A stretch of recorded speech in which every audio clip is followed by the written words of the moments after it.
सोबत आल्यावर माहितीचा कार्यक्रम ठरवण्यावर चर्चा जी आहे ती होऊ शकते। मनसेला लोकसभेची कोणती जागा द्यायची का यावर ही चर्चा यावेळेला होणार आहे। लोकसभेसाठी युतीचं समीकरण नेमकं कसं जुळवायचं या संदर्भात या 3 महत्त्वपूर्ण नेत्यांमध्ये बैठक सुरू आहे, चर्चा सुरू आहे। 19व्या मजल्यावर ही चर्चा सुरू आहे। बैठकांचं सत्र गेल्या काही दिवसांपासून आपण पाहिलं तर सुरूच आहे। जागा वाटपाचा फॉर्म्युला जो आहे तो अजूनही समोर आलेला नाही। भाजपनं 20 उमेदवारांची यादी जी आहे ती जाहीर केलेली आहे। उरल्या 28 जागा। मग या 28 जागांमध्ये शिंदे गटाला किती, अजित पवार गटाला किती आणि मित्र पक्षांना आणखीन किती? निवृत्ती बाबर आमचे प्रतिनिधी आमच्या सोबत आहेत, अधिक माहिती जाणून घेणार आहोत। निवृत्ती, काय घडामोडी घडतायत, काय अपडेट्स मिळतायत?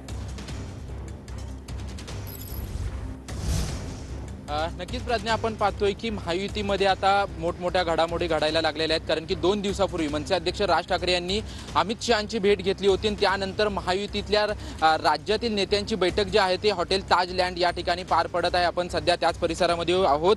10:30 वाजता कृष्णकुंज या शिवतीर्थ या निवासस्थानाहून स्वतः मनसे अध्यक्ष राज ठाकरे बँड्राच्या दिशेने निघाले होते। त्यांची 11 वाजता बैठक होती, तरी देखील एक बैठक जी आहे ती ह्या ताज लँड या हॉटेलमध्ये जी आहे ती बैठक आयोजित करण्यात आली होती। त्या बैठकीसाठी स्वतः मुख्यमंत्री सुरुवातीला एकनाथ शिंदे पोहोचले, त्यानंतर मनसे अध्यक्ष राज ठाकरे पोहोचले होते आणि त्यानंतर उपमुख्यमंत्री देवेंद्र फडणवीस हे देखील या बैठकीला पोहोचलेले आहेत। आणि या जवळपास 15 ते 20 मिनिटं झाली या तिन्ही नेत्यांमध्ये बैठक सध्या सुरू आहे। 2 दिवसापूर्वी म्हणजे मंगळवारी आपण जर पाहिलं तर स्वतः मनसे अध्यक्ष राज ठाकरे यांनी केंद्रीय गृहमंत्री अमित शहा यांची भेट घेतली होती आणि त्यानंतर काल देवेंद्र फडणवीस यांच्याशी देखील मनसे अध्यक्ष राज ठाकरे यांनी गुप्त भेट घेतली होती। त्यानंतर आता एक उच्चस्तरीय बैठक जी आहे ते ताज लँड या हॉटेलमध्ये पार पडत आहे आणि तिन्ही नेते या बैठकीमध्ये उपस्थित आहेत। आपण जर